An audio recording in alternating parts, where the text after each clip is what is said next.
Good morning, good morning, good morning. It's your girl, Becky D, live in the morning, 5 days a week at 7 a.m. You guys must pardon my absence on yesterday.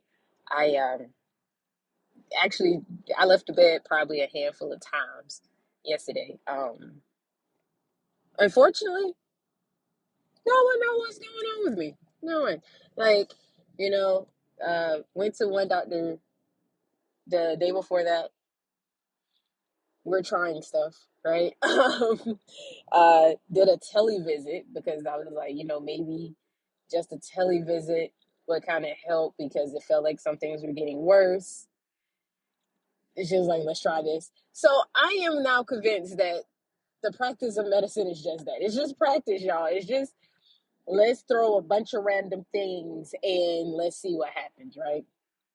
So I am now a guinea pig or a lab rat, and we're just gonna see what happens. And then whatever magically works, of course, they gotta take the credit for it. So yay, that's me. Um, and I'm transparent. I'm a transparent type person, right? When there's ailments and stuff like that, and I'm unsure, I like to be upfront about it because sometimes you just never know, right? If I stopped doing this whole thing for a month and I never said anything about my medical conditions that was going on, and it was like, yo, she just stopped, she just quit. Nah, like I like to be transparent and I like to be full fledged honest with you guys, right? With anybody that I talk to, whether it be at work, home, school, whatever, okay? I like to be as transparent as possible because that can happen. And then sometimes, especially with friends, they think you ghosted them, right?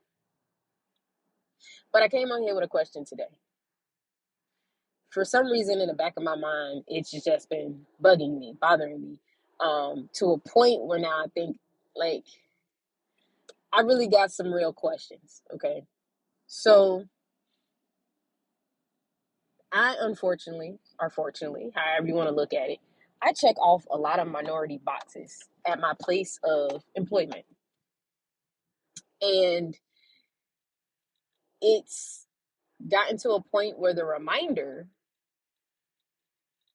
that, I am a mass majority is like being prevalent every single day. The feelings, the looks, and stuff. And so, how do you go into a situation and know that you're not reading too much into it, right? And see, I had to say minority on several ways and locations and phrases and all that stuff because some people immediately assume that I'm trying to make this a race thing, and I'm not. Okay, there's other things that you could be a minority in. Okay, um, let's not just always jump to race, you guys. But but it's like every day is a constant reminder that I hate to use this phrase, I'm less than, right? And so I have been trying to overcome that mentality for a while now. And it's to a point where I'm now like, I don't want to say believing it, but getting frustrated with it. That I shouldn't have to work into a place of employment and constantly be reminded that I'm the minority, right? That I have nobody in my corner. Um, And of course, people say, oh, go talk to your employer and stuff like that. But it's not necessarily about the talk.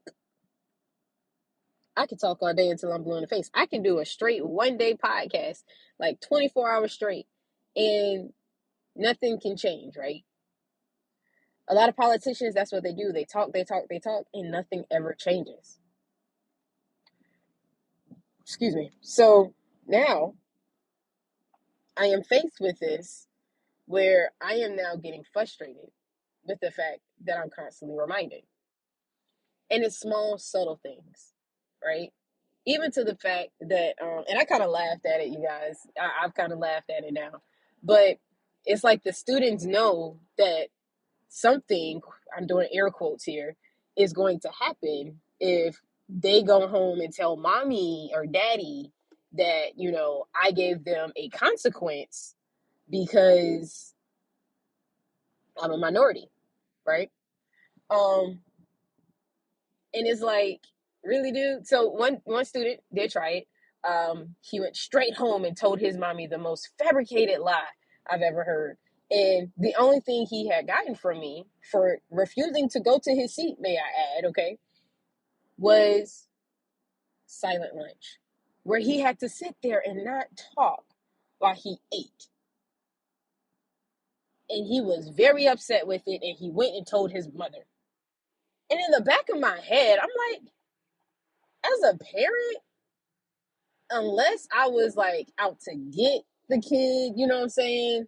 Unless I was trying to put my hands on the kid, unless he was seriously in his assigned seat and did nothing wrong, I would have just said that why didn't you go to your seat? Because then you know the whole story isn't being told, right? So then, of course, the principal comes to me, and I bet you in this kid's mind, he's like, yes, I got her.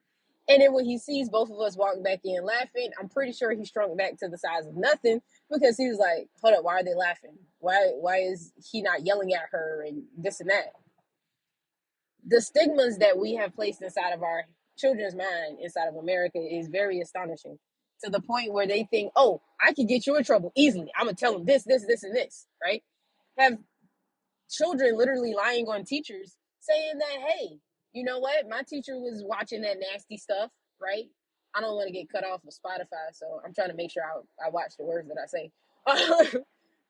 But they feel like they have this sense of control and power in order to get the people in trouble. And then it was like, hey, why do I have so many kids in my class? Well, you keep going and lying on people. That's a start, right?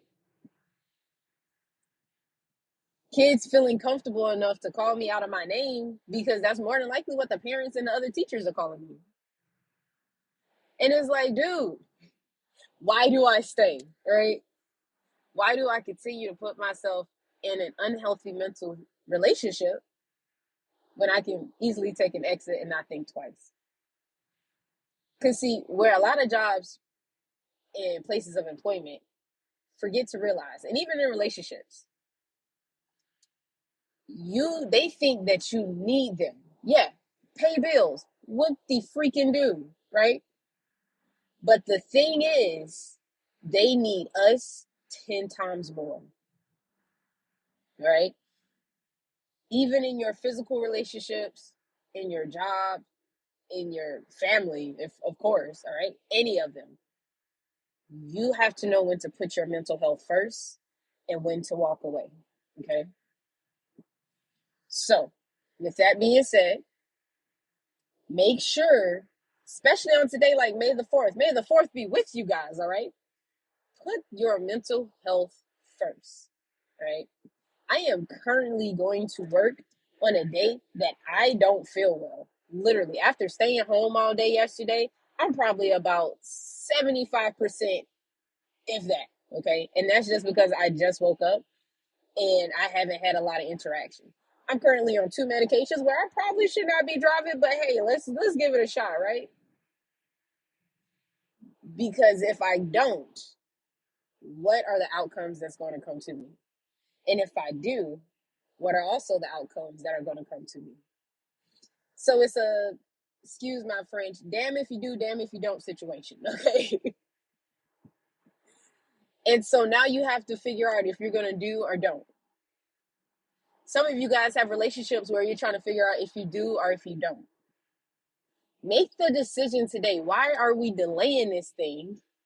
We need to go ahead and decide, figure it out,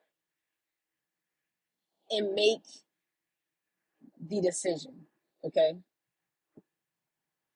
I have officially made my decision. I'm going to stand by it. I'm going to stick with it. I'm still in a waiting room, you guys. I saw one of my friends on Facebook. She in a waiting room. I'm proud of her. All right. Those waiting rooms are still there and they're still very visible. Okay. And some of you guys are about to enter the waiting room. I suggest that you go back. I think it's a month or so worth of podcasts, and you go listen to those. All right. And get caught up with the waiting room situation. But just know that you don't have to continue to take something if you necessarily don't need to. Okay. You don't have to stay there and continue to let that man or woman continue to beat on you or abuse you with his words mentally and physically and spiritually.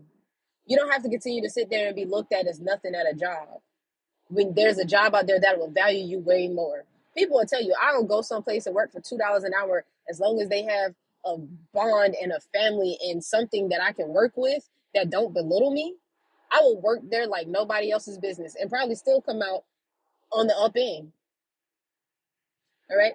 You don't have to constantly keep going to a church or a place of worship that doesn't see you as the human being that you are. Let's be real. Some churches only see dollars amounts. Let's be honest. All right. You don't have to continue to be a part of a group or organization that doesn't value the person that you are and the brings and the means that you bring to the table. All right. You don't have to continue to do things just because it's out of necessity of others. What about yourself? What have you done for yourself? I will constantly and continuously ask that question because I don't think it's asked enough of us. So, what are you going to do today that's going to change your status in your mental health, your physical health, and your spiritual health that will set you on the right track? Okay. I'm going to leave you with this brief little story because I thought it was like the cutest little thing. Okay. So, you can always tell when there's other spiritual beings in a room, right? And one of my students, it was May 1st, and literally one of my classes started at 11:10. And so it took him like a minute to kind of figure out, oh, she's trying to talk, let's stop talking. And it literally hit 11:11, and I had it on my board, and the first was bigger than the May. And so literally he just stopped and he was like, oh my gosh, everybody quiet. It's 11:11 on the first. And I just stopped. And I stood there for a whole minute not saying a word. Because some of those students believe, you know what I'm saying? They believe in those numbers, the angel numbers and everything. And I thought it was the cutest thing, right? I could have been like, oh my gosh, stop yelling out and everything. No, I educated myself on a whole set of numbers, right? And their significance and why people do these things, right? One of my favorite classes in college was religion. And I can't remember the other part of the class that I took too. But it studied the different aspects of religions, right? And the different beliefs and all these things. And I love learning about people's cultures. And so just for him to simply do that, I stood there for one whole minute and everybody was like, I started making a little like funny for those who didn't get it. But it was like, no, I'm going to respect the fact that he called it out. He recognized it. And then at the end, he was like, oh, no worries, Miss Davis. I put my wish in. I was like, there you go. There you have it. If those numbers meant that much to him, then I am honored to give him the space in order to do that. Right.